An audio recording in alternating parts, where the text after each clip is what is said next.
ভারতের rail line চলবে বাংলাদেশের ভিতর দিয়ে, খবরটি কি আপনি শুনেছেন? হ্যাঁ, আপনাকে বলেছে, আপনি কি শুনেছেন? শুনেন নাই? কিভাবে শুনবেন? কারণ বাংলাদেশে তো রাসেল ভাইপার দিয়ে বাংলাদেশের মানুষের ব্রেনকে ওয়াশ করিয়ে দেওয়া হয়েছে। সোশ্যাল মিডিয়া যেখানে ঢুকবেন সেখানে শুধুমাত্র রাসেল ভাইপার নিয়ে আলোচনা।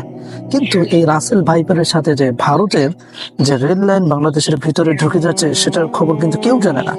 এবং এখন পর্যন্ত আমি দেখিনি যে সোশ্যাল মিডিয়াতে সেটা নিয়ে কোনো প্রকারের কন্টেন্ট কিংবা কোনো প্রকার আলোচনা এবং সমালোচনা হচ্ছে। সবাই শুধুমাত্র রাসেল ভাইপার কিভাবে দেশে আসলো, সেটা কি করতে পারে, কোথায় রাসেল ভাইপার পাওয়া গেল, সেটার বিষ কতটুকু মানুষের শরীরে ইফেক্ট ফেলতে পারে সেটা নিয়ে জাস্ট আলোচনা হচ্ছে।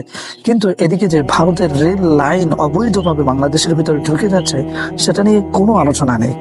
আর রাসেল ভাইপার, এটার আগের নাম ছিল কি চন্দ্রপ্রভা, এটাকে একটু ইংলিশ বানিয়ে দেওয়া হয়েছে। যেমন যদি বলা হয় যে আপনার মেয়ে বেহায়া